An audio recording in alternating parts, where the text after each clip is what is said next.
Kapatid, hihingi ako sa iyo ng favor. Kaunting oras lang. Maupo muna kayo. Wala mo nang magkukwentuhan. Wala mo nang magbabasa ng message. Wala mo nang tatayo. Wala mo nang kakain. Saglit lang to. Kalimutan niyo muna ang ibang bagay. Dito lang muna kayo mag-focus. Kasi, sayang naman, kung madidistract ka, baka may sinabi ako na hindi mo naintindihan. Baka ito yung matagal mo nang hinahanap. Meron akong history. May kidney stone ako. May acid reflux ako. Meron akong hapo. Meron akong rheuma at arthritis. Ang dami ko nang ininom kung ano-anong gamot, products, food supplements, gadget, therapy. Nagpa-hospital din ako. Ang good news, nawawala naman lahat ng nararamdaman ko. Ang bad news, after ilang araw, bumabalik lang naman. Sawang-sawa na din ako sa mga ganon. Feeling ko, magaling lang talaga silang mag-sales talk. Lahat naman sila ang sasabihin, magaling yung product. The best yung product. Multi-awarded yung product sila. Kung magaling din at mabuti ang Panginoon. Meron akong nakasalubong sa mall. Inalok ako ng product na ito. Ang sabi sa akin, 5 days challenge. Unique ang product. 5 araw, uminom ka ng product na to, isa sa umaga, isa sa gabi. May instant effect siya. Hindi umaabot ng 5 days, may mararamdaman ka agad. Sino ba naman kung basta-basta maniniwala? Pero nung binanggit niya sa akin na si Chairman Charles Samorayan, automatic bumili na ako. Bakit? Kasi yung taong yun, kilala ko yun. Napakabuti ng taong yun. Napakamatulungin nun. Out of respect kaya lang ako bumili. Yung mga product na binili ko, inalok ko yung mga kapitbahay ko na may tindahan din sa loob ng mall. Nagulat ako, after 3 days, 5 days, 1 week, yung mga inalok ko, bumibili sila isa-isa. Nagtaka ako, sabi ko parang totoo yata, puro maganda ang feedback. At ang nakakatuwa, kahit hindi ako magaling magsalita, palibasa magaling yung product, naramdaman ng gumamit, nag-purchase sila. Supportless, biruin mo, iniabot ko lang, itry mo to, sabi magaling daw to, wala namang mawawala kung susubukan mo. Kung hindi umepekto, hindi okay lang, tigil natin. So, ang daming gumaling. Una dyan sa Michael Imam.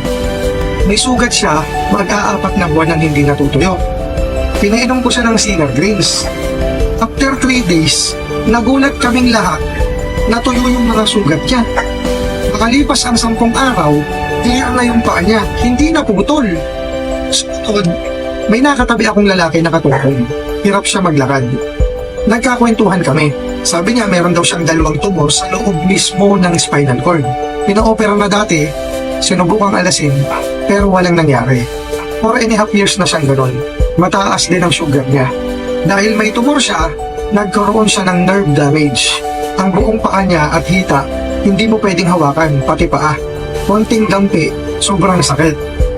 Take note po, 33 na doktor po, may mga surgeons din, galing pang US, galing pa pong Singapore, ang tumingin sa kanya, pare-pareho ng sinasabi, yung iyong tumor napalagay sa isang lugar na hindi kayang operate. Sabi ko sa kanya, sige dalhin mo itong 2 box. Pagka may effect, i-add mo ako sa Facebook. Pag wala namang effect, huwag mo na akong kontakin. Nagulat ako, after 2 days, nag-send siya ng video. Alam nyo, naglalakad na siya, tumatakbo na siya, tumatalon pa siya. Ang mga doktor na tumingin sa kanya, hindi cheap. Puro private hospitals po na sikat. Meron po kaming mga supporting documents na pwede nyong ipa-verify kung totoo yung nangyari. Kompleto siya ng medical record. Ngayon ay 3 years nang nakakalipas. Hanggang ngayon si Kuya Sam, nakakatakbo na ng normal, nabawi niya ang buhay niya, malakas na uli siya. Napakabuti ko ng Panginoon kasi hindi ko naman siya kilala. Nakasalubong ko lang po siya at nakasabay sa loob ng mall. Lahat ng bagay ay may reason. Lahat ng bagay ay may purpose. May mga taong ipinapadala ang Panginoon na hindi natin alam na yun pala yung ginagamit para ipadala sa iyo yung hinihiling mo.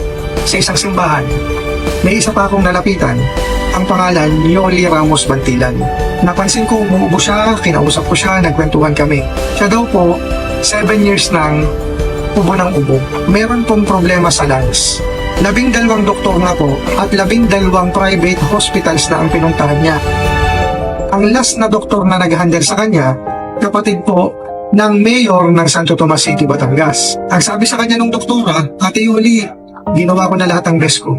Ba't hindi ka pa rin gumagaling? Binigyan ko siya ng Sinner Greens, sabi ko pag hindi po nag-effect, tawagan niyo ko, i-refund ko po yung bayan. Alam niyo po, after 4 days, nag-message siya sa akin na wala daw yung ubo niya. Naglabas daw siya ng katakot-takot na pawis at saka lema. Tinuloy-tuloy niya ang pag-inom ng Sinner Greens. After 2 months, wala na po yung spot sa baga niya. Hindi na rin siya anemic. bumaba ang sugar niya, bumaba ang blood pressure. Kompleto ng medical record, may stage 3B breast cancer. Kalbo na, namamayat na, pinainom ko, gumaling siya. Magti 3 years na po ang nakalipas hanggang ngayon po, alive and kicking si Cheryl. Cancer-free na po. Pero nestola na. May chronic kidney disease, stage 5, bedridden siya. Mahigit 4 months na rin siyang hindi nakakatayo, namamayat na siya, butot balat na siya kasi hindi rin siya makakain ng normal. Wala naman perang pampadialysis, maraming bukol ang kidney, maraming cyst, wala na. Even yung asawa, feeling ni Ate Susie, mawawala na daw si Ka Erwin. Hindi ko siya kilala, pero sabi ko try natin, wala namang mawawala. Nung mainom niya ang Sinar Greens, nagulat ang lahat. After almost 5 months na bedridden siya, bigla-bigla lumakas, nakakatayo, nakakaihi na ng normal. Nung una mabula ang ihi, nung una ang dumi, ang itim ng ihi. Ngayon malinaw na, nakakausap na siya ng ayos, masigla na siya, nakakakain na siya ng ayos. After 2 months, dire-diretsyong pag-inom yan ha, malakas na, mataba na, nagtatrabaho na. Nangyari po yan 2.5 years ago. Ngayon po, alive and kicking si Kuya Erning Lana, nagtatrabaho. Nakatira po sila dito sa Barangay 2, sa apartment ni Konsehal Nani. Meron pang psoriasis na gumaling. 2 taon na siyang may psoriasis. Ang dami lang na-try. Pinainom ko, after 1 month, nag-chat sa akin, okay na. Binisita pa ako dito sa Batangas, nagpapasalamat sila ng pamilya niya, kasama yung kanyang asawa at mga anak, nag-clear po yung psoriasis niya, yung sugat mula ulo hanggang paa. Ang dami ko pong na-witness dito na para talagang himala, ang hirap ipaliwanag. Napainom ko na mga kakilala ko. In-introduce lang ako.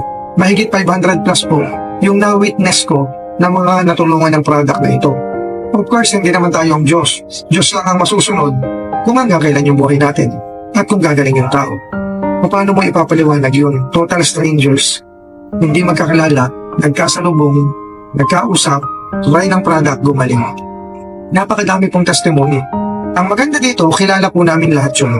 Alam namin ang Facebook, alam namin ang cellphone number, alam namin ang address, pwedeng interviewin anytime. Pwede ding interviewin lahat ng kapitbahay kung totoo ba yung nangyari. Para hindi naman bias na puro sa amin ang gagaling. Gaano ka genuine? Gaano ka legit yung testimonies? 5 days pa lang, ramdam mo na, nag-improve ka na. Siyempre, doon tayo sa mabilis. Para hindi magastos. Yung iba kasi amutin ka ng 1 year na inom, hindi ka pa nagaling.